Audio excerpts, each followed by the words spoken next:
Presidente, eu pedi a palavra e disse a Vossa Excelência, assim, como conversei com alguns colegas, inclusive com o eminente ministro Dias Toffoli, que é o autor da resolução 642, e apresento, presidente, a questão de ordem e pedir para distribuir a todos os colegas uma questão de ordem que vale para esse caso, a DI 5399, e para que nós possamos dar uma interpretação daqui para frente, obviamente, pela segurança jurídica, a interpretação à resolução 642 de 2019. O caso em questão aqui, houve voto do relator, o relator... Ministro Alexandre. Pois não. Me desculpe interrompê-lo, e, presidente, também me desculpe. Não, só pelo seguinte, Ministro Dias se a questão de ordem vai ser formulada em um processo, seria importante apregoá-lo, então, presidente, só pela ordem dos trabalhos. Só isso que eu sugiro. Assim, para saber tem qual processo nós estamos tem vinculação? votando. Então tá. Se tem vinculação... Você... Tem vinculação? É isso que eu tem razão, ministro Dias Toffoli. Quer dizer, tem uma vinculação prospectiva. Sim, né? Exato. A partir desse processo, para os demais também. Então, seria melhor. Tem razão, ministro. Então, eu apenas relembrando os eminentes pares, nós vamos julgar o ministro Luiz conjuntamente, Fux porque já houve tem pele contraditório clara, em cabelos relação às grisalhos, três, lisos e a volumosos, veste uma toga preta por cima do terno escuro, camisa branca, gravata 6191, também da relatoria de Sua Excelência, o ministro Roberto Barroso, e embargo de declaração da relatoria do ministro Alexandre de Moraes. Nós ouvimos as sustentações orais e vamos votar esses três processos. Nesses três processos, houve de início o plenário virtual. Processos sobre leis estaduais que tratam da obrigatoriedade de prestadoras de serviço anteriormente no de estenderem o benefício de novas promoções aos clientes ele pré-existentes. Traz uma questão de ordem que influi naquela resolução 642, que foi uma resolução de 2019 da presidência de Sua Excelência, o ministro Dias Toffoli. Apenas para esclarecer sobre exatamente a lealdade e a coesão da Corte, ontem à noite eu tive a oportunidade de falar tanto com o ministro Alexandre de Moraes quanto com o ministro Dias Toffoli sobre essa questão de ordem que seria suscitada. Então, ambos também tiveram um diálogo institucional e aí está legitimada essa apresentação pelo ministro Alexandre de Moraes. Exatamente, presidente, até porque é uma interpretação da resolução 642 a partir dos fatos que foram ocorrendo, fatos supervenientes que foram ocorrendo. O que prevê o regimento e vale aqui para a DI 5399. Um dos votos dados foi do eminente ministro Marco Aurélio, que posteriormente se aposentou.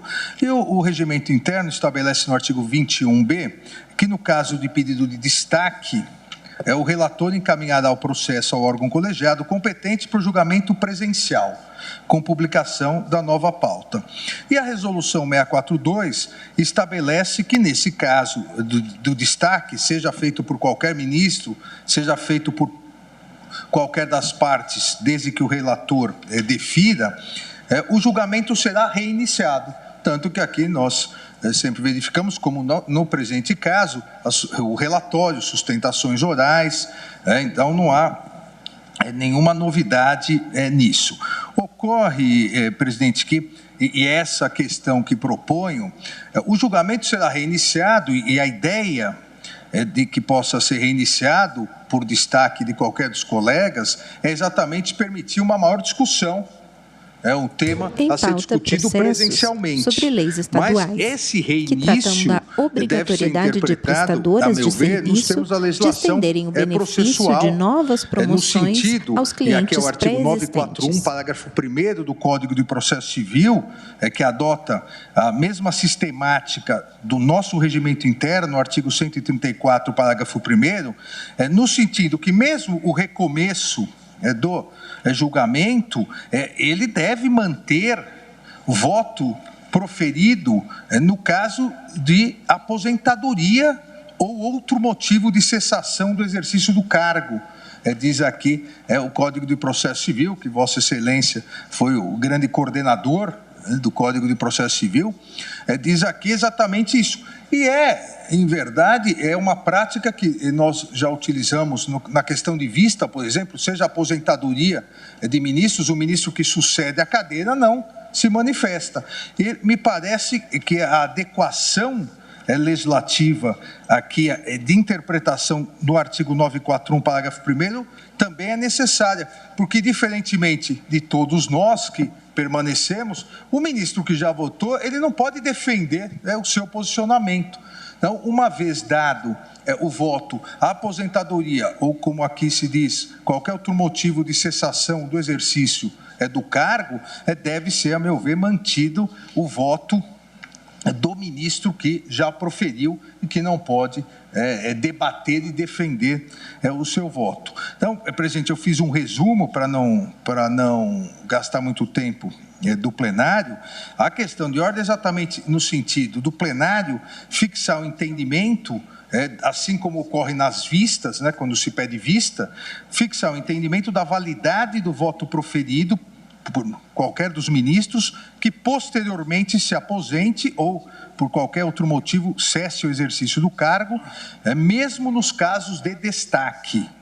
E aqui, no caso concreto, isso em abstrato, no caso concreto, a presente retomada do julgamento deve preservar o voto proferido pelo ministro Marco Aurélio na sessão virtual de 20 a 27 de 11 de 2020. Obviamente, coloco também no voto, no sentido de garantir a segurança jurídica, esse posicionamento adotado nesse julgamento para frente, logicamente não se aplicando aos processos já julgados. Então, essa é a proposta, presidente. Apenas uma observação, para também ficar claro, porque, por exemplo, nesse processo, há colegas que votaram no plenário virtual, mas que estão presentes. E esses colegas têm, eventualmente... Esses continuam normalmente, podem reiniciar. Não, digo assim, esses votam normalmente. Não sei, mas se já votaram, esses votam normalmente. Eventualmente podem... até o final do julgamento pode alterar mudar o voto. Claro. Só o aposentado, que não tem como. Exato, da mesma maneira que em vista, exatamente. Isso. É isso ficar claro que nós, que já votamos, podemos alterar o julgamento. Alterar o voto, exatamente. Então, há divergência? Senhor presidente. Boa tarde. Boa tarde, ministras. Boa tarde, senhores ministros. Boa tarde, doutor Paulo Bonet, os servidores da casa. Senhor presidente, só para que fique claro a todos que nos assistem que essa Quem fala é o ministro Nunes Marques, sentado à ponta da mesa, ou melhor, do lado esquerdo. Até então. Essa é uma prática que foi adotada por muitos colegas que se encontram hoje nessa sessão. Tem pele morena clara, cabelos grisalhos, usa toga preta por cima do terno azul marinho, camisa branca, gravata azul. O Marco Aurélio, no caso, fui eu que pedi o destaque. Mas antes disso, Sua Excelência, o ministro Marco Aurélio... Perdão, só uma parte. Essa sessão que pediu destaque foi o ministro o ministro-presidente. Eu pedi um destaque, o ministro Fachin me superou. Eu tenho uma relação aqui de todos que pediram. Mas é só para esclarecer. Houve uma consulta feita pelo ministro Marco Aurélio à presidência do tribunal, ofício número 20 de 2021, onde Sua Excelência diz: senhor presidente, ante a pandemia Covid-19, passei a liberar processos para apreciação no ambiente virtual. Relativamente aos casos da competência do Pleno, iniciadas as sessões, tornei públicos votos em processos que acabaram destacados por integrantes do colegiado, relação e anexo. consideradas a proximidade de minha aposentadoria e sobrecarga da pauta de julgamentos por videoconferência, a necessidade de adequação da Resolução 642 de 2019 e até mesmo a garantia do juiz natural, solicito a Vossa Excelência providências voltadas ao cômputo, apesar dos destaques implementados, dos votos proferidos nas sessões virtuais. Atenciosamente, ministro Marco Aurélio. E anexa a relação de processos em que Sua Excelência lançou voto no ambiente virtual e que, eventualmente, poderia ter pedido de destaque e legítima preocupação de Sua Excelência se o voto lançado iria ser computado ou não. Em resposta à presidência deste tribunal, no despacho número 168-7388-2021, relativo a esse processo, que foi aberto um processo administrativo no SEI, o presidente Luiz Fux respondeu à Resolução 642 de 2019, que regulamenta os julgamentos realizados no ambiente do plenário virtual, prevê que o processo objeto de destaque terá seu julgamento reiniciado, sem cômputo de votos eventualmente disponibilizados, seja do ministro relator, seja dos demais ministros. Essa é a providência a ser aplicada às sessões virtuais realizadas desde a vigência da norma, da referida norma. Digo isso por quê? Porque quando vi na proposta de Vossa Excelência, e adianto que não sou contrário a ela, eu estou de acordo e não vejo a diferença entre o ambiente virtual e o ambiente físico. Não há porquê se destacar um processo e não se resguardar os votos lançados. O que eu friso é que a regra até então posta era essa, com ampla possibilidade de ser executado por qualquer membro dessa Corte. Eu faria apenas um adendo à proposta de Vossa Excelência. Em pauta, processos sobre leis estaduais que tratam de obrigatoriedade de prestadoras de serviço de estenderem benefício de novas promoções aos clientes pré-existentes. Vossa Excelência vai dizer que estamos a violar o princípio da impessoalidade. Esta é uma interpretação que vale para todos os processos. Essa é a intenção de Vossa Excelência, não é isso? Todos. Daqui para diante. Sim, daqui para diante, obviamente, resguardada a segurança jurídica. Os julgamentos que virão de destaques feitos. Todos os julgamentos daqui para frente. Por quê? Por que eu digo isso? No pedido que fiz, eu não fiz isolado e até agora, vou inovar dizendo o seguinte, até agora eu nunca pratiquei um ato nessa Corte que outro não tenha feito. Nenhum. Não inaugurei e não inventei nada até agora. O destaque não foi de Vossa Excelência. Não, isso não. O destaque foi do presidente, o ministro Luiz Fux. Eu não estou falando de mim. Eu estou falando agora de quem já fez. Então, um apanhado ministro muito rápido Nunes Marques. que eu fiz. Nós temos o RE 592.616, relatoria do ministro Celso, ISS na base do PIS e do COFINS, pedido de vista do ministro Luiz Fux em 27/8/2021. Esse é um dos casos em que já há voto lançado do ministro Celso. ADI 4730, relatoria do ministro Marco Aurélio, aproveitamento de servidores em cargo com distinção de nível de escolaridade. Pedido de Vossa Excelência, de destaque, em 20 de outubro de 21. ACO 3359, cálculo do Bolsa Família no contexto da pandemia. Eu pedi destaque, em 2/8/21. RE 1.276.977, ministro Marco Aurélio, revisão da vida toda. Eu pedi destaque. ADO 13, remuneração de delegados de polícia de Minas Gerais. Pedi destaque de Vossa Excelência. ADPF 70, monopólio da preservação do serviço postal. ADI 3159, organização da carreira de especialista em meio ambiente. ADI 3697, regime jurídico dos procuradores do Estado do Rio de Janeiro. ADI 4872, Resolução 28/2011 do Tribunal de Contas do Estado do Paraná, ADI 5032, ADI 5385, MS 37132, MS 37522, já para não cansar Vossas Excelências, não me poupo da matéria, mas é fácil buscar. O ministro Edson Fachin, MS 37522, o RS 659.412, incidência do PIS sobre receita oferida na atividade de locação de bens imóveis, ministro Luiz Fux, o RE 835.818, crédito presumido de ICMS na base de cálculo do PIS e COFINS, ministro Gilmar Mendes, e friso, alguns destes destaques foram feitos quando a votação já estava encerrada, já que se computavam 11 votos. Alguns desses destaques foram feitos dessa forma. Então, só para mostrar que eu estou ombreado a várias posições de colegas dessa corte e muitos outros que eu tenho uma relação. Então, a minha preocupação e o adendo que eu faço é isso. A regra serve para todos.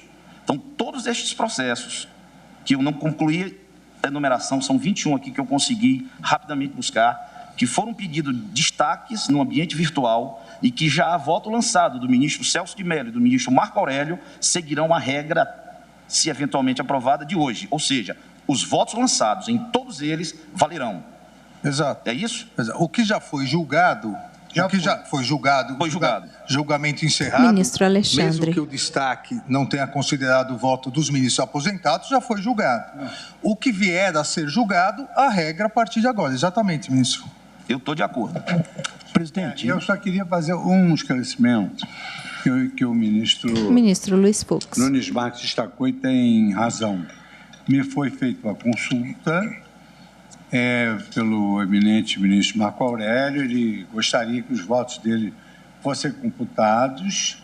Eu consultei o colegiado, mandei ofício para todos os gabinetes e, naquela oportunidade, os colegas entenderam diversamente do que hoje se propõe. Por isso é que eu respondi ao ministro Marco Aurélio que eu não poderia aproveitar os votos dele, mas a partir de agora, se houver aprovação, nós vamos aproveitar os votos do ministro Marco Aurélio. É bom até porque estão fazendo... Do ministro Celso de Mello. Ministro Celso de Mello. Eu gostava tanto dele que eu não imaginei tanto que ele já tivesse afastado. Presidente, eu peço a palavra, por gentileza. O eminente ministro Cássio Nunes Marques levanta uma ministro questão Ricardo que Lewandowski se revela, de certa maneira, preocupante. Quer dizer, é possível destaque depois de proferidos 11 votos já? Eu penso que não, data vênia, porque 11 votos o julgamento se encerra. É uma regra. Não há por que reabrir. Isso precisa ficar claro. Essa é outra questão que eu acho importante também ministro já Alexandre Vamos decidir de essa questão. Já pode E eu me permito, já que estou com a palavra, senhor presidente, é uma dúvida que eu tenho, o meu gabinete tem. Muitas vezes a gente pede destaque. Eu peço destaque. Demora muito para ser julgado em função de uma pauta extremamente complexa do plenário dessa Suprema Corte. Com a passagem do tempo, surgem fatos supervenientes que revelam que esse pedido de destaque que foi feito deixa de ter sentido. E há uma certa perplexidade minha e do meu gabinete no sentido de saber se quem pediu destaque pode desistir do destaque. Eu acho válido isso. Às vezes a premência, né, da resolução do assunto exige que se recoloque no plenário virtual. Então, além dessa questão que foi agora ventilada pelo ministro Cássio, que eu acho que temos que decidir, eu gostaria também que nós nos pronunciássemos sobre esta possibilidade, que eu desde logo acho legítima, de que aquele que pediu destaque pode desistir do destaque em função, enfim, questões supervenientes. Eu não vejo nenhum problema. Essas três questões acho que são importantes. A questão do voto ministro do Alexandre de ministro Moraes. aposentado valer no destaque. A questão de encerrado o julgamento, os 11 votos, não há razão para destaque. E a questão da desistência do destaque, porque realmente, às vezes até a lei é revogada. Isso. E nós queremos colocar no plenário virtual para declarar perda do objeto e não há. Mas isso acho que é a necessidade de uma mudança, na verdade é mudança determinada pela presidência. Porque às vezes outros casos semelhantes são julgados pelo próprio plenário e o pedido de destaque ministro deixa de ter Lewandowski. sentido. Então pode voltar perfeitamente para o virtual. A leitura que faço pedindo permissão é que... Ministro Nunes Marques. Da formação de cada ministro, se teve uma experiência mais fazendária ou humanitária, tem uma visão diferente e tem, às vezes, a expectativa de convencer alguns colegas num debate democrático que é o nosso colegiado. Então, quando eu digo que não estou só, eu menciono rapidamente 2 casos de relevância, de extrema relevância. Crédito presumido de ICMS na base de cálculo do PIS e COFINS. O ministro Gilmar Mendes pediu o destaque quando estava 6-5. Nosso presidente, no caso do PIS e COFINS sobre locação de imóveis, também ao final. Então, é uma preocupação que o colega tem, legítima, de tentar trazer para o colegiado o debate. Mas a partir do momento que a inteligência da maioria desse colegiado firmar entendimentos, vamos seguir. A minha preocupação é se a regra serve para todos, porque nós temos mais de 21 pedidos de destaque em que já foram lançados votos do ministro Marco Aurélio e do ministro Celso de Mello. Valeria para todos. Para todos. Presidente, acho que o ministro Dias Toffoli havia pedido a palavra. O ministro André Mendonça pediu anteriormente, eu vou conceder. Vossa Excelência quer ouvir o ministro Dias Toffoli? Ministro Dias Toffoli, Vossa Excelência tem a palavra. Obrigado, senhor presidente. Ministro Dias Toffoli, por videoconferência. Paulo Gonet, pelo Ministério Público, senhores advogados, servidores, todos que nos acompanham. Senhor presidente, a ideia do plenário virtual é a reprodução total do que é o plenário físico. Então, a concepção é essa. Evidentemente que quando aprimoramos o plenário virtual, que nasceu lá na gestão da ministra Ellen Grace, e aqui sempre me coloco a renovar a vanguarda da atuação de Sua Excelência, ao em 2007 propor o plenário virtual inicialmente para fins de análise da repercussão geral, e depois foi sendo aprimorado ao longo do tempo nas gestões que se passaram e depois na gestão anterior com uma reformulação mais aprofundada. É óbvio que não seria possível imaginar, do ponto de vista de normativo, das várias possibilidades que iriam ocorrer. E o que se colocou lá foi exatamente isso, o reinício do processo no plenário físico, até porque, inicialmente, isso já tinha um precedente. Quando nós analisávamos um caso com repercussão geral, ainda quando o plenário virtual era único e exclusivamente para repercussão geral, e nós analisávamos o caso já após ter admitido a repercussão geral, numa questão de ordem, nós decidimos a possibilidade de rever a repercussão geral. Isso já ocorreu às tantas, depois desse precedente lá anterior, que vários dos colegas hoje que integram a Corte ainda não integravam o Supremo Tribunal Federal. Então, isso se deu a ideia de que o plenário, se isso dava a ideia, de acordo com esse precedente, que o plenário físico recomeçaria, digamos assim, do zero, inclusive com as sustentações orais. Isso tudo foi debatido e analisado em questões de ordem. E agora também, em questão de ordem, o ministro Alexandre de Moraes traz um tema que é importante, porque se no plenário físico os votos proferidos, e aqui podemos citar pelos dois últimos colegas que deixaram a Corte em razão da idade, o ministro Celso de Mello e o ministro Marco Aurélio, se no plenário físico os votos são aproveitados, então por que não aproveitá-los também naquilo que foi no plenário virtual? Eu também não vejo problemas deste aproveitamento. A única coisa, e aí o objeto prático da minha intervenção, é de que muitas vezes ocorre de surgirem temas novos, prejudicialidade, fatos novos, e aí, evidentemente, se surge um tema novo, e isso já aconteceu no plenário físico no passado, em que o relator não esteja mais presente porque se aposentou, evidentemente que a sua cadeira poderá votar. Aliás, na data de ontem, a ministra Rosa Weber, conduzindo um processo, colheu o voto do ministro André Mendonça numa proposição de redação de tese, embora Sua Excelência não tenha votado, porque votara o ministro Marco Aurélio no julgamento no sentido da negativa de provimento, mas uma vez, no sentido de dar provimento o relator ministro Marco Aurélio.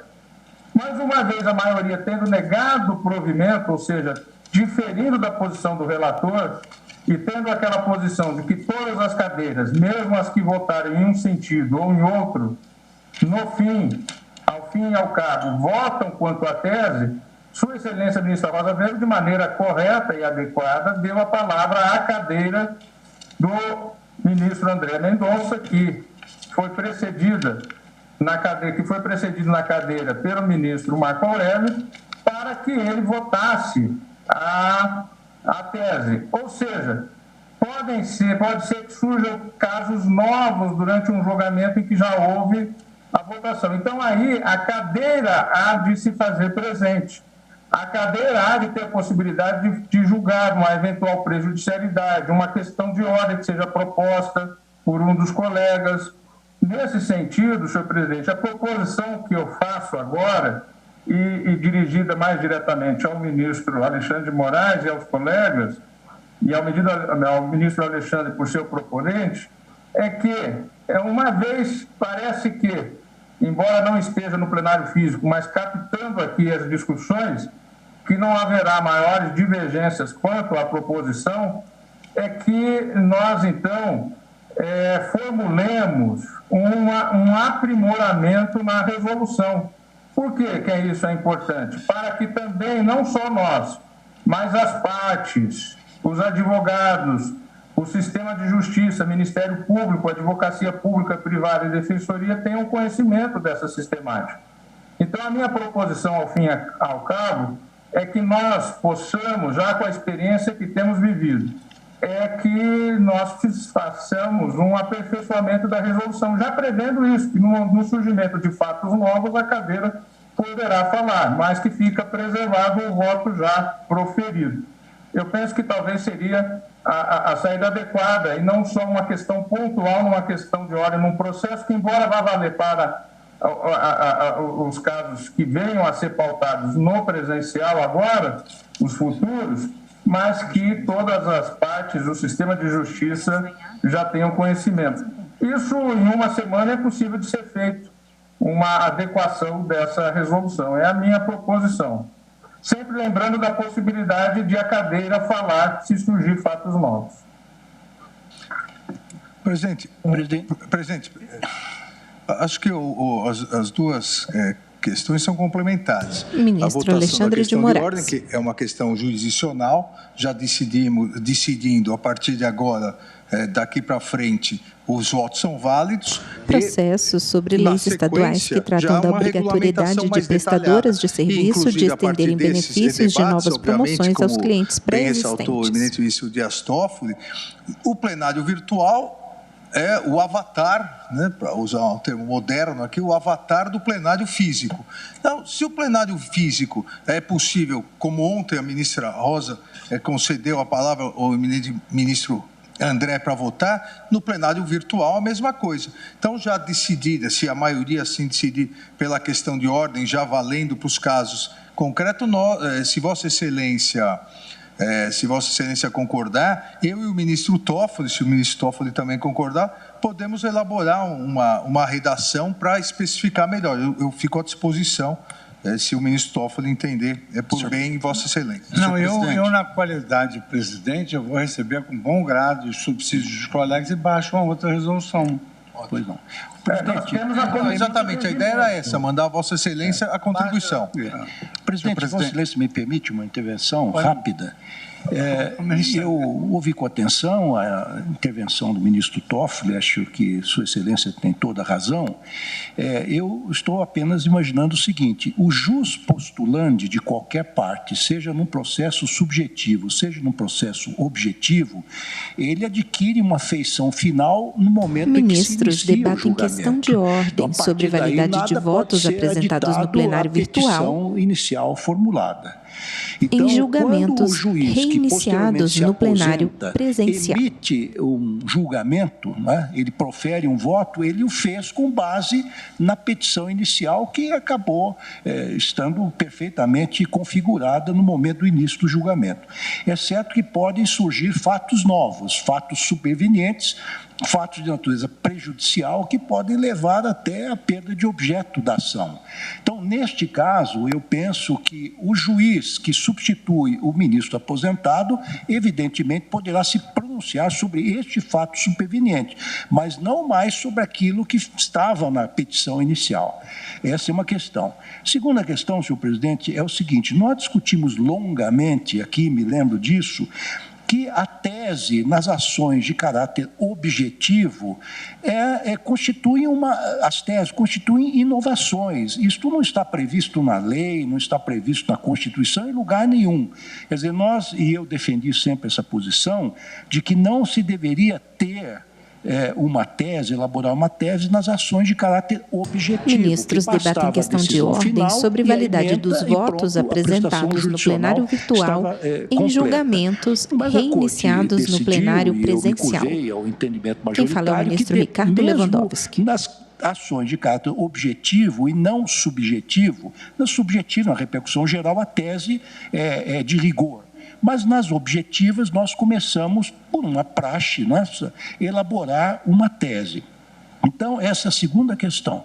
Eu acho que quem substitui o ministro aposentado vota nos fatos supervenientes e pode votar na tese também, que é um plus. Não vejo nenhum problema, como fez ontem o eminente ministro André Mendonça.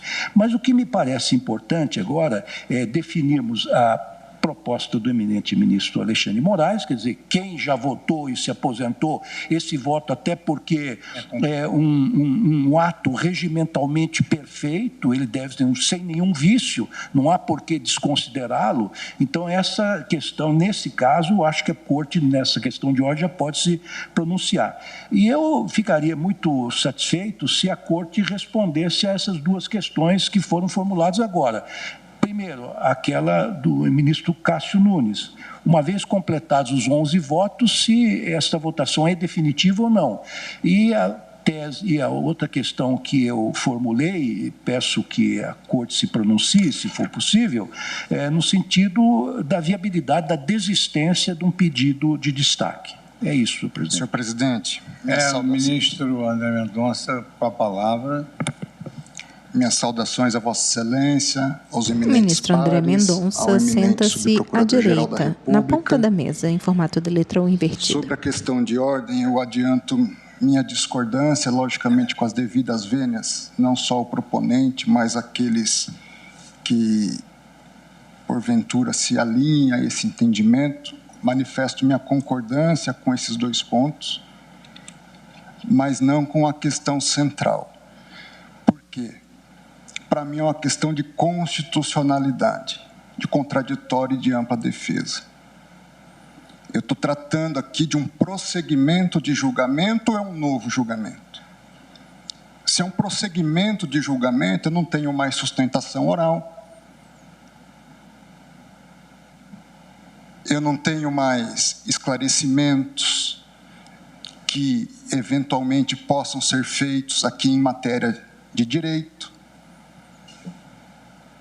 E quem se aposentou, se é verdade que não tem mais como defender sua tese, também não tem mais o direito de rever sua posição à luz das sustentações orais que serão feitas aqui. Então, a questão aqui é de direito constitucional, de contraditório, sob a minha ótica, e de ampla defesa. Se segue o julgamento sem direito a sustentações orais, eu acho que a tese é válida. Agora, se reinicia o julgamento, abrindo-se as partes, que direito a parte tem de, numa sustentação oral, convencer o ministro que se aposentou? Ou os ministros que se aposentaram? O jogo já começa com 2 a menos.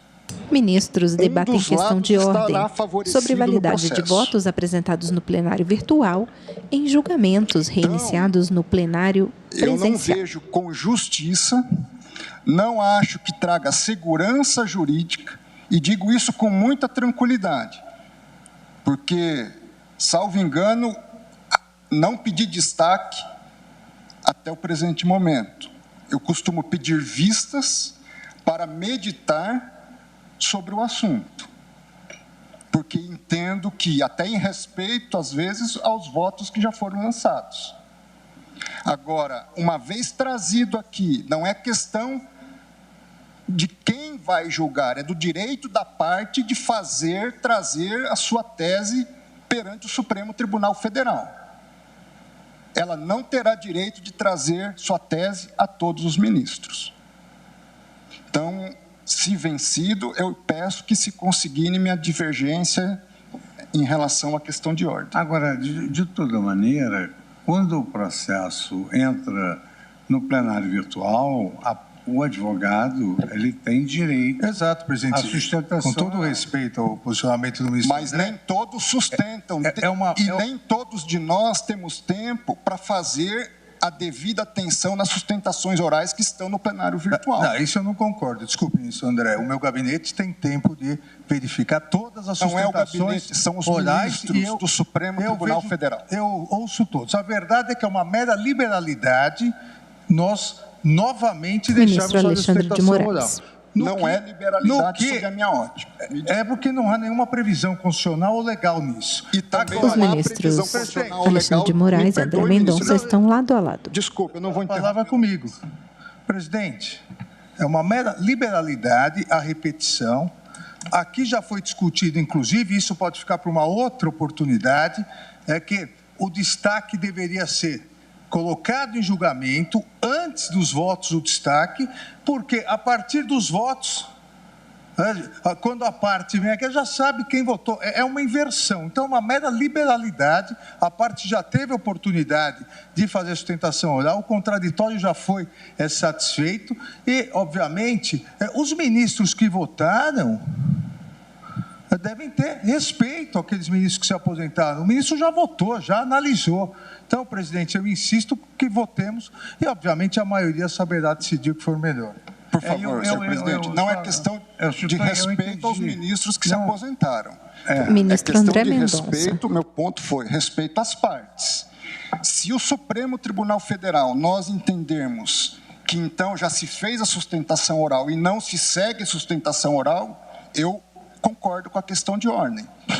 Mas, ainda assim, sob o protesto de entender que não é o melhor para o contraditório e ampla defesa. Não, a ideia, eu estou entendendo, a ideia seria que, se o ministro pede destaque, em primeiro lugar, respeitam-se os votos já proferidos que se aposentaram, e eu não acho que seja necessariamente obrigatório. Ministros debatem questão de ordem sobre validade dos votos apresentados no plenário virtual em julgamentos reiniciados no plenário presencial. Quem faz o destaque é exatamente para trazer para o físico. Não sei, mas é porque nós vamos mudar o artigo do reinício. Exatamente. Como nós vamos mudar o artigo do reinício, esse é o ponto. Pode prosseguir o julgamento. Eu acho que é o ponto convergente. Isso, presidente. Prossegue o julgamento. Essa é uma solução interessante, sabe por quê? Na verdade, Ministro nós não temos que reiniciar as sustentações orais, porque as sustentações orais já foram proferidas os debates. Quer dizer, então, se nós simplesmente retomássemos o julgamento no presencial, sair, quando se pede destaque, então recomeça o julgamento no presencial, mas considera-se os votos já dados pelos ministros aposentados. Só que nós dispensaríamos, porque foi talvez uma liberalidade ou até um excesso, reiniciarmos novamente as sustentações orais. Por que nós vamos ouvir novamente os advogados se já ouvimos? O meu gabinete e eu também, com a devida vênia, prestamos muita atenção nas sustentações orais que são feitas no plenário virtual. Portanto, não vejo por que reiniciarmos as sustentações orais aqui já feitas. Nós simplesmente, quem pede destaque, o que pretende aquele que pede o destaque é que a questão seja, como diz o ministro Cássio, discutida presencialmente, onde a interlocução entre os ministros ela é mais viva, mais intensa, onde se pode eventualmente fazer prevalecer um determinado ponto de vista daquele que pede destaque. Então talvez a objeção do ministro André, a objeção do ministro André, que é válida, pudesse ser perfeitamente superada e conciliando com o que disse agora o ministro Alexandre de Moraes, é o seguinte: pede-se destaque, os votos já proferidos no virtual são mantidos, pelo menos no que diz respeito àqueles que se aposentaram, e como nós fazemos no próprio presencial, aqueles que eventualmente se convencerem de que uma outra tese seja melhor, até o final do julgamento pode mudar o seu voto. Só que nós não reiniciaríamos as sustentações orais. Não é um bis in idem, desnecessário. Nós já fazemos isso, ministro Lewandowski, quando há um pedido de vista. Exato. no virtual e é devolvido para o plenário. O julgamento prossegue. No virtual. A única diferença será que a vista, quem traz a vista... Ministro Alexandre de Moraes. A falar no plenário físico. Mas, no caso do destaque, o relator é que vai iniciar a discussão, sem sustentações orais. Mas o ministro André tem razão quando diz, olha, se votarmos dessa forma, teríamos que riscar a expressão reiniciar, porque realmente fica contraditório. Se reiniciar o julgamento, é muito simples, a solução que eu ia trazer era essa, trazida pelo presidente e pelo ministro Ricardo Lewandowski. Continua. Ao invés prossegue o julgamento. Prossegue o julgamento. Vale dos votos já proferidos. Ministros debatem questão de ordem sobre validade dos votos apresentados no plenário virtual em julgamentos reiniciados no plenário presencial. Tem a palavra o ministro Dias Toffoli por videoconferência. Em questão de ordem, revolucione todo o sistema. Eu sou a favor de reiniciar o julgamento. Então, presidente, vamos votar a questão de ordem, se o ministro Toffoli concordar, e essa disciplina ficaria para como... Porque eu acho que é fundamental que nós elaboremos uma resolução, submeta a comissão regimental com pedido de urgência e possamos levar isso a uma administrativa, mesmo que virtual, o mais rápido possível. Porque são muitos se for para dar continuidade ao julgamento, eu já adianto que eu sou contrário. Eu não sou contrário a manter o voto já proferido, mas eu entendo que há que se retomar o julgamento no plenário físico com sustentações orais, mesmo que se considere o voto já proferido no virtual. Até porque no virtual teve direito, como disse o ministro Alexandre, a sustentações orais. Então, a preocupação do ministro André com a devida vênia está superada. Mas eu acho que se vai se retomar o julgamento no plenário físico, eu acho sim que estamos a privilegiar, a mais não poder, mesmo que fosse desnecessário, o contraditório e a ampla defesa com o reinício das sustentações e com o relato. Eu acho que isso é fundamental. É fundamental que seja recolocado. Para tudo isso, eu penso que o ideal é que nós façamos esse debate de uma maneira administrativa. Eu acho que já captamos a ideia, me parece que a maioria no sentido, embora eu não possa falar pelos que não falaram, mas pelo que eu capto, há uma ideia de se preservar os votos proferidos, mas a sistemática como um todo não dá para mudar numa questão de ordem. Então, porque vai ficar obtedicto para cá, obtedicto para lá, as partes e o sistema de justiça não saberão, eu não vou saber, então, o que vai ocorrer, essa questão de deu 11 votos, vai encerrar o julgamento virtual, veja o que nós estamos aqui a falar, nós estamos trazendo insegurança jurídica. Uma coisa é específica a questão de ordem trazida pelo ministro Alexandre de Moraes.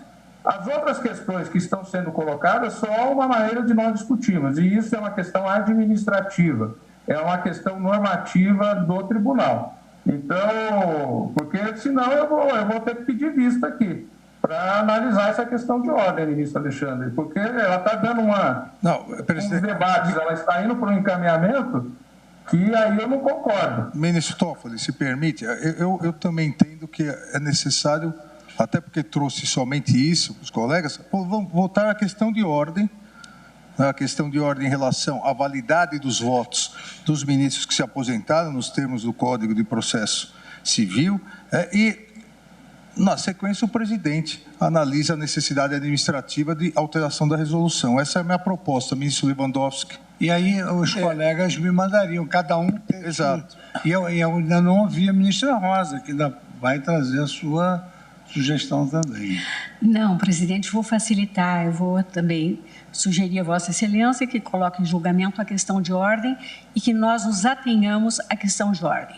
Quanto ao plenário virtual, eu comungo da compreensão que foi exposta pelo ministro Toffoli, de que o nosso plenário virtual há de ser, nas palavras do ministro Alexandre, um avatar do plenário presencial. O que nós fazemos aqui, podemos fazer aqui, deveremos poder fazer quando o processo está no plenário virtual. Isso. E o plenário virtual ele está em permanente construção, nós estamos aperfeiçoando o Instituto. Estamos, de fato, eu acho, fazendo as devidas adequações. Eu mesma tenho várias sugestões e que não é nem o caso de agora trazê-las, porque também entendo que devam ser debatidas numa reunião que Vossa Excelência convoque administrativa. Deus me permita conseguir convocar e realizar essa reunião. Eu gostaria só de destacar o seguinte. Votamos a questão de ordem sobre o aproveitamento do voto do ministro aposentado, que deve ser preservado. Ministro Luiz Fux. E, posteriormente, os colegas vão remeter à presidência. Ministros debatem questão de ordem sobre validade de votos apresentados no plenário virtual e julgamentos reiniciados no plenário presencial. Do plenário virtual, com destaque, com vista, enfim. E aí nós vamos debater uma nova resolução, como o ministro Toffoli está sugerindo. Porque, realmente, por exemplo, já há pedidos de intervenção nessa questão de advogados. Recebi agora. Então, como a questão de ordem é um ato interna corporis, cabe a nós decidirmos, e não com intervenção da advocacia nesse exato momento, eu poria em votação tão somente se nós vamos preservar os votos dos ministros aposentados, quiçá com outro destino, que já foram proferidos.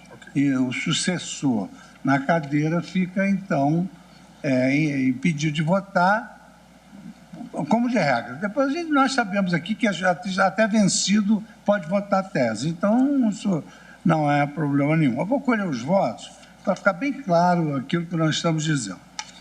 Então, eu colho voto na questão de ordem do ministro Alexandre de Moraes para a preservação dos votos dos ministros aposentados, os que se despediram e já deixaram o voto consignado no plenário virtual. É só essa questão agora, nesse exato momento. O ministro Roberto Barroso queria fazer alguma... Não, eu só quero ter certeza absoluta do que a gente está votando. Isso, só isso. Acaba de anunciar. Só restringindo a isso. Exato. Muito bem. Então, eu vou colher os votos. Cada um com a sua... Com a minha... Só peço registrar a minha divergência e... Perdão, ministro André. Eu poderia pedir ao ministro Alexandre que reapresentasse a exata questão que estamos decidindo? Pergunta isso. Vai uma questão importante. Ministro Alexandre, a proposta eu já não votaria, por exemplo, os 3 processos de hoje. Seria isso? Não aplica hoje. Não.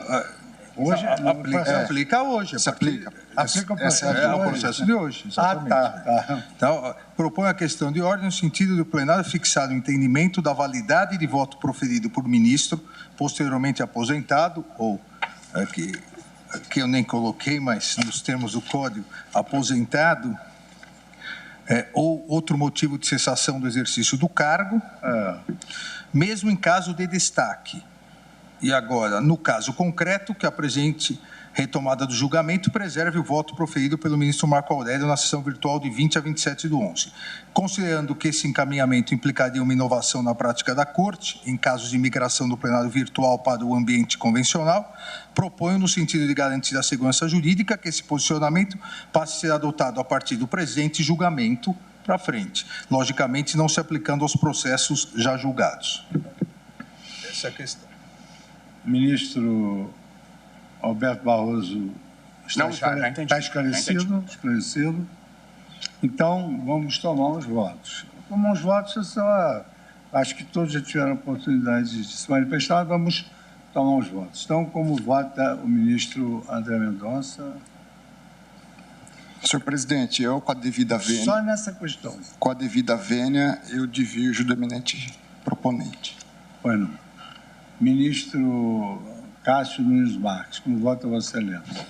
Senhor presidente, com todas as considerações que já foram feitas e ficou bastante claro que não se trata tão somente do caso concreto, mas de todos os processos, que são mais de 25 processos que foram pedidos, em que há pedidos de destaque e em todos eles serão preservados os votos dos ministros que já se aposentaram e já estavam lançados no plenário virtual, eu acompanho a proposta.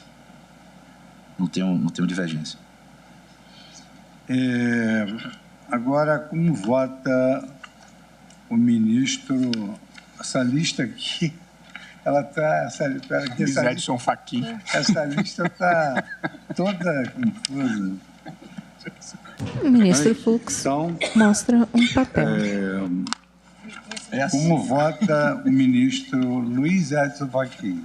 Muito obrigado, senhor presidente. Cumprimento Vossa Excelência, as eminentes ministras, os eminentes pares. O ministro Fachin está à esquerda. Nessa questão de ordem específica, senhor presidente, há 3 razões que me levam a acompanhar a proposição de Sua Excelência, o ministro Alexandre Moraes, com a vênia da divergência.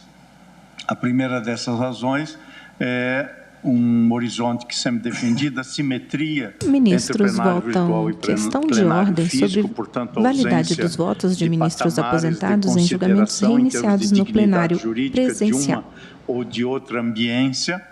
A segunda razão é a dimensão pedido de destaque no do que virtual. a questão de ordem se propõe a resolver. E a terceira emergiu do voto e da intervenção e do voto do ministro Nunes Marques e nos debates que se seguiram, evidenciando que estamos a aplicar, como nem imaginaria fosse diferente, a todos os feitos a partir deste julgamento, inclusive aqueles da sessão previstas, as hipóteses, as ações para a sessão de hoje, estas já se aplicará, caso esse seja o entendimento majoritário. Portanto, acompanho o eminente ministro Alexandre Moraes. E como vota Vossa Excelência, ministro Roberto Barroso? Presidente, eu, pegando o gancho do ministro Luiz Roberto Barroso está à direita, ao lado do ministro da ministra Ellen Grace. Alexandre de Moraes. A gente dá os créditos, e nem eu me lembrava mais que tinha sido iniciativa de Sua Excelência. E aproveito para louvar o próprio ministro Dias Toffoli, em cuja gestão se ampliou significativamente o plenário virtual. Ministros votam questão de ordem sobre validade de votos de ministros aposentados em julgamentos reiniciados no plenário presencial. Extremamente positivo. Nós estamos decidindo, presidente, eu quero ter certeza. Após pedido de destaque no virtual.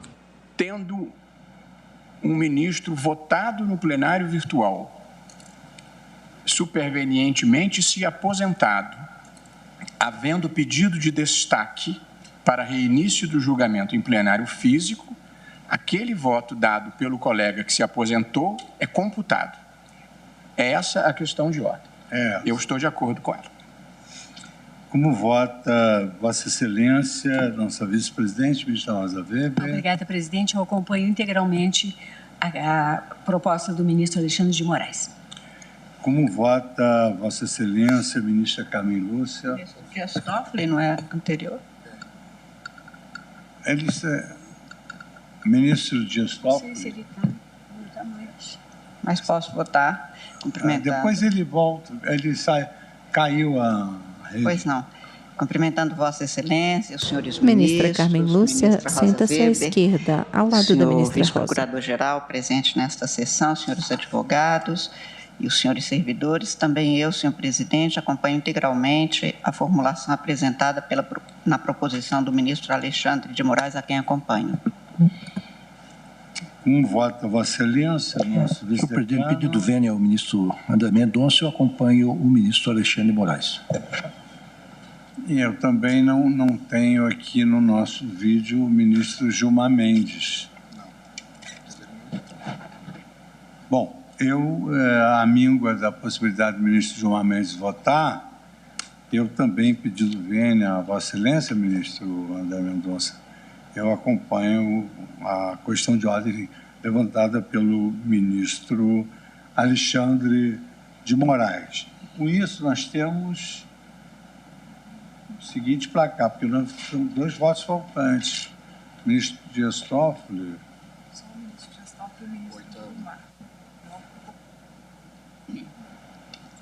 1, 2, 3, 4, 5, 6, 7, 8.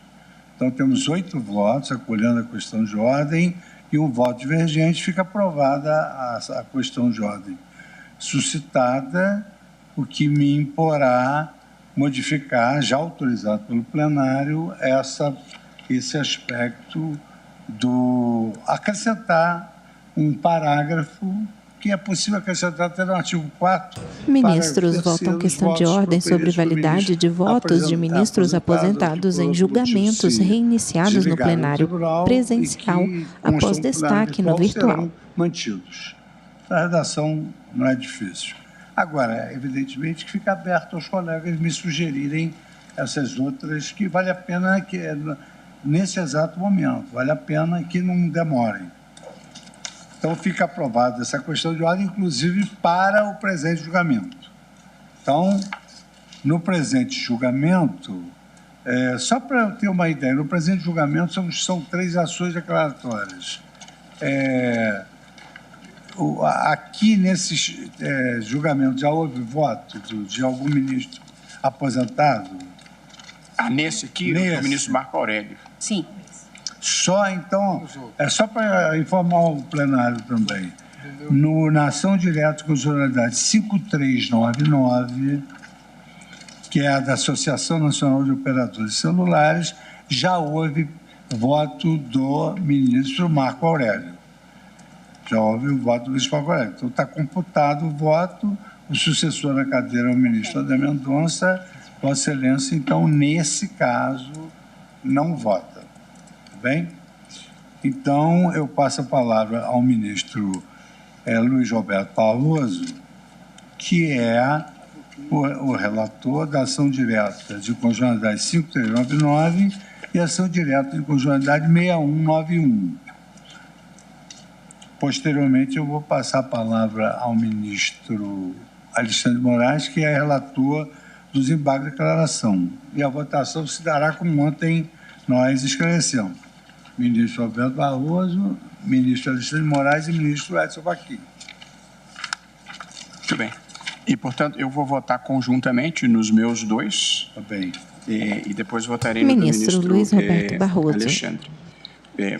Na verdade, tem pele clara, cabelos grisalhos, usa toga preta por cima do terno azul marinho, camisa branca, gravata rosa. 5399 e 6191 da minha relatoria, que tem o mesmo objeto. Em ambas, se questiona a Lei 15.854 do Estado de São Paulo, que obriga fornecedores de serviços contínuos a estenderem o benefício de novas promoções a clientes pré-existentes.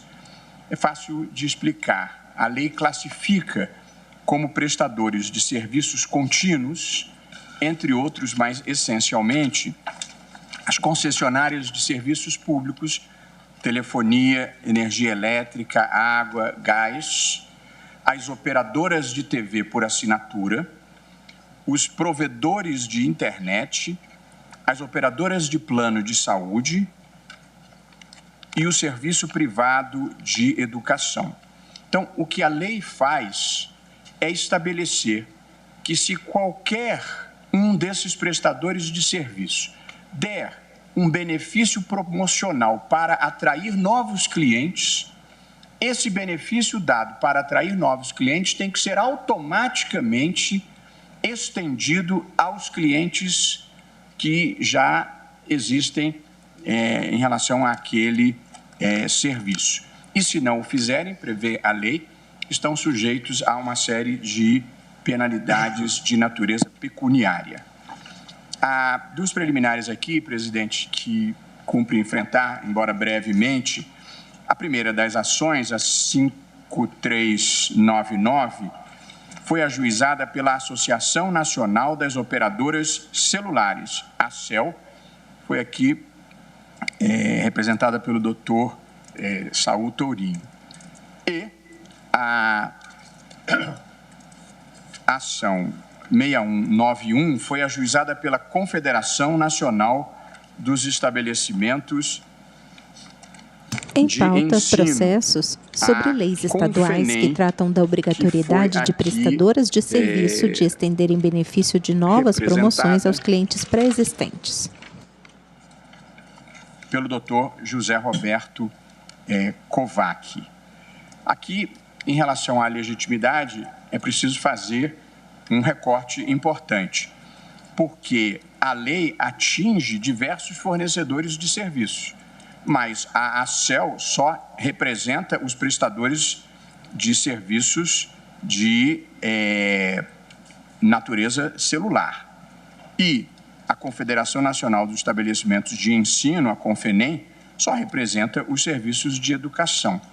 Portanto, eu estou admitindo a legitimação ativa deles na área da respectiva pertinência temática e não, evidentemente, relativamente aos serviços que não são prestados por pelas empresas filiadas a essas entidades. De modo que eu estou conhecendo parcialmente do pedido relativamente à telefonia celular e relativamente às instituições de ensino, e não relativamente a outras empresas que fornecem os serviços. Portanto, para dizer de uma forma mais objetiva, presidente, admito a legitimação ativa de ambas dentro deste recorte da sua área de pertinência temática, pelo que eu estou conhecendo parcialmente do pedido, e já temos precedentes assim, e não vejo necessidade de destacar, porque essa é uma questão relativamente óbvia. Há duas questões jurídicas postas aqui, presidente. A inconstitucionalidade formal, por ausência de competência do Estado para dispor sobre a matéria, e uma inconstitucionalidade material por interferência com a livre iniciativa e com o mandamento da proporcionalidade. E, portanto, eu enfrento cada um desses argumentos da inconstitucionalidade formal e da inconstitucionalidade material, fazendo um recorte para as instituições de educação e para as empresas de telefonia. Inicio, portanto, a análise pela ADI 6191, em que o pedido foi conhecido no que diz respeito à prestação do serviço privado de educação. Afasto a alegação, presidente, de que se trata de matéria relacionada às diretrizes e bases da educação nacional. Na minha visão, a competência prevista no artigo 22, inciso 24 da Constituição, implica o poder de legislar com exclusividade sobre a orientação e o direcionamento que devem conduzir as ações em matéria de educação, assim como definir as bases, isto é, os elementos que conferem sustentação e coesão à educação nacional. A lei impugnada não trata de matéria curricular, nem de questões essencialmente relacionadas à educação. Ela trata tão somente da extensão de promoções e de descontos a alunos antigos, de forma a interferir na relação comercial com as instituições de ensino. Portanto, presidente, a primeira coisa que eu afirmo é que uma lei que manda estender a alunos antigos as promoções que são concedidas a novos alunos não trata de matéria de educação. Nós não estamos falando aqui de currículo, nós não estamos falando aqui de bases da educação, e sim de uma relação contratual entre estudante e uma escola privada. Em segundo lugar, cabe analisar se esta é uma questão consumerista, ou seja, se estamos lidando com a proteção do consumidor ou se estamos lidando mais genericamente com relações de direito civil. Existe, de fato, uma zona de interseção entre essas duas categorias, o que é comum na análise da constitucionalidade formal de leis. No caso em exame, todavia, a lei interfere de forma genérica em um número considerável de relações contratuais pré-existentes, sem que se esteja diante de uma conduta lesiva ou abusiva do prestador do serviço que atente contra o consumidor. A lei altera as bases de relações contratuais estabelecidas, seja entre instituições de ensino e seus alunos, seja entre empresas de telecomunicações e seus clientes em cenário de normalidade. Portanto, presidente, e já antecipando a divergência, porque essa é uma matéria complexa no plenário, saber exatamente quando uma questão é predominantemente uma questão de direito do consumidor ou não, eu estou assentando como premissa do meu voto que nós estamos lidando com uma relação contratual entre a escola e o seu aluno, e não com uma relação de consumo. Por isso, penso eu, deve-se reconhecer a inconstitucionalidade formal da norma, por violação ao artigo 22, inciso 1 da Constituição, que dá à União a competência privativa em matéria de direito civil, matéria legislativa civil.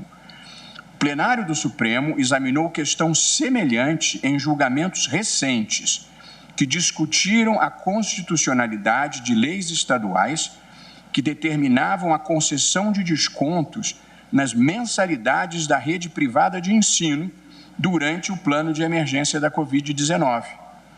E, na oportunidade, prevaleceu o entendimento de que tais leis violam a competência da União para legislar sobre direito civil, por se tratar de norma abstrata sobre direito civil, afastando-se a competência concorrente dos Estados para editar normas sobre responsabilidade por danos aos consumidores. E cito aqui 2 acórdãos que tiveram a redação para acórdão do ministro Alexandre de Moraes, cuja decisão eu transcrevo. Portanto, quando se discutiu o desconto nas mensalidades em razão da Covid-19, o Supremo tratou como uma questão de direito civil e não como uma questão de educação. No mesmo sentido, foi o entendimento do plenário na ADI 6484, sob minha relatoria, quando o tribunal declarou a inconstitucionalidade de lei estadual que determinava a suspensão temporária da cobrança de créditos consignados, enquanto perdurasse a Covid-19. Em julgamento unânime, prevaleceu o entendimento de que se violava a competência privativa da União para legislar sobre o direito civil, na medida em que a lei interferia de maneira genérica em todas as relações contratuais estabelecidas entre servidores públicos e instituições financeiras. E o tribunal afastou a alegação de que seria matéria consumerista. Acrescento ainda, presidente, como último tópico na questão envolvendo as entidades de educação, apenas para esclarecimento, registro que não se ignora que em outras oportunidades este tribunal já reconheceu a constitucionalidade de leis estaduais que disciplinaram aspectos da relação contratual estabelecida entre instituições de ensino e seus alunos, por entender que se estava diante de uma relação de consumo. Mas são hipóteses diferentes, cabendo aqui fazer um distinguishing. Menciono a ADI 3874, sob minha relatoria, na qual se declarou a constitucionalidade de lei estadual que proibiu a cobrança por provas de segunda chamada e finais. Naquele caso, a lei visava a coibir uma prática específica lesiva ao aluno. Por isso, é possível considerar que o intuito era regular dano causado ao consumidor, nos termos do artigo 24, inciso 8. Portanto, presidente, nós tivemos uma decisão no plenário importante em que nós validamos uma lei estadual que proibia a cobrança dos alunos por realização de provas de segunda chamada. Mas realizar prova de segunda chamada é uma questão essencialmente educacional e não uma questão contratual de direito civil. Não é isso, a meu ver, que faz a lei aqui impugnada. A intenção não é impedir uma prática abusiva específica. Trata-se de estender promoções a todos os alunos pré-existentes, o que significa interferir em todas as relações contratuais já constituídas, sem que o prestador do serviço tenha praticado conduta lesiva ao consumidor. Portanto, considero uma drástica intervenção em relações contratuais pré-existentes como atos jurídicos perfeitos, você obrigar por lei a se dar uma vantagem que não está prevista no contrato anteriormente celebrado. Cito uma vez mais o voto do ministro Alexandre de Moraes na ADI 6435, justamente fazendo a diferenciação entre o que seja educação e matéria contratual civil. Portanto, presidente, eu considero que há inconstitucionalidade formal na parte em que a legislação estadual de São Paulo se aplica aos serviços de educação, aos serviços privados de educação. E agora falo a parte que toca aos serviços de telecomunicações, em seguida concluo. Na ADI 5399, o pedido foi conhecido com relação aos serviços de telefonia móvel, que a Constituição, nos seus artigos 21, 11 e 22, 4, atribui à União tanto a competência administrativa quanto a competência legislativa.